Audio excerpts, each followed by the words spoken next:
وہ ڈر جاتا ہے اسے ولیمن خاف مقام ربی ہی جنتان، اور میں جو میرے سامنے کھڑے ہونے سے ڈرے گا میں اسے 2 جنتیں عطا کروں۔ حضرت بابا فرید الدین مسعود گنج شکر بابا صاحب رحمت اللہ علیہ فرماتے ہیں کہ ایک نیک نوجوان تھا، دن کو روزہ رکھتا، رات کو نماز پڑھتا، پر اللہ سے ڈرتا پھر بھی بہت ہی زیادہ تھا، بڑا ہی ڈرتا تھا۔ موت کا وقت آیا تو ماں ہی تھی بس اس کی، تو ماں سے کہنے لگا اماں تو میری ماں ہے، میرے ساتھ 3 وعدے تو کر۔ اس نے کہا پتر تو بتا، آخری ہج کی لے رہا ہے اور اس غریبنی ماں سے تو وعدہ لے رہا ہے، بتا کیا وعدہ۔ عرض کرنے لگا اماں جب میں مر جاؤں نا تو میرے گلے میں رسی ڈال کے تو مجھے گھمانا گھر کے صحن میں، اور لوگوں کو کہنا جو رب کی نافرمانی کرے اس کا یہی حال ہوتا ہے۔ یہ اعلان کرنا جو اللہ کے نافرمان ہوں ان کا یہی اشر کیا جانا چاہیے۔ اور اماں پھر دوسرا وعدہ کر، میرا رات کو جنازہ اٹھایا جائے، میں نہیں چاہتا کہ کسی کے منہ سے یہ لفظ نکل جائے کہ وہ دیکھو اللہ کا نافرمان جا رہا، رات کو میرا جنازہ اٹھانا۔ اور اماں تیسرا میرے ساتھ وعدہ کر کہ لوگ مجھے دفن کر کے آ جائیں گے تو میری قبر پہ چلی جائے گی، عمل میرے پاس کوئی نہیں، پر مجھے لگتا ہے ماں کے قدموں کی برکت سے عرش کا مالک بھی رحم فرمائے گا، اماں تو وعدہ کر۔ بابا صاحب رحمت اللہ علیہ فرمانے لگے کہ ماں بوڑھی ماں نے وعدہ کر لیا، کہا بیٹے ٹھیک ہے اگر تیری یہی ضد ہے تو میں تیار ہوں۔ پھر اس نے کلمہ شہادت پڑھا، اس نوجوان کی روح پرواز کر گئی، بوڑھی ماں نے رسی منگائی تو ولیمن خاف مقام ربہ جنتان، جو ڈر جائے، اس نے تو کہا تھا نا کہ رسی ڈال کے گھمانا اور کہنا یہ اللہ کا نافرمان ہے، اس کا یہی اشر ہونا چاہیے تھا۔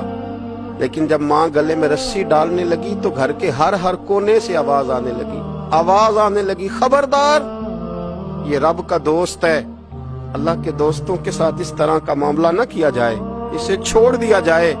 اور کہا تمہیں کچھ بھی اور کرنے کی ضرورت نہیں ہے، یہ تو رب کا دوست ہے اور رب کی بارگاہ میں حاضر ہو گیا۔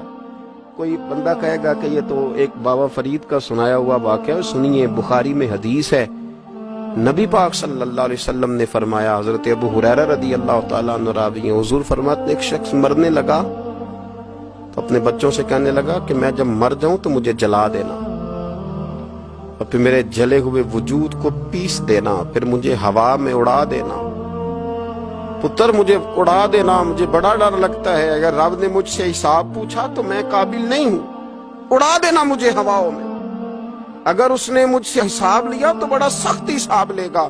حضور فرماتے ہیں بخاری میں موجود ہے، اس کے بچوں نے اسی طرح کیا، اس کے مرنے کے بعد اسے جلایا، ہوا میں اڑا دیا۔ اللہ کے محبوب فرماتے ہیں رب کریم نے حکم دیا زمین کو کہ اس کے ذرات کو جمع کرو، زمین نے ذرے جمع کیے، خدا نے حکم دیا تو اس کا وجود پھر سے اسی شکل میں آیا، تو رب کریم نے فرمایا یہ جو تو نے وصیت کی تو کیوں کی؟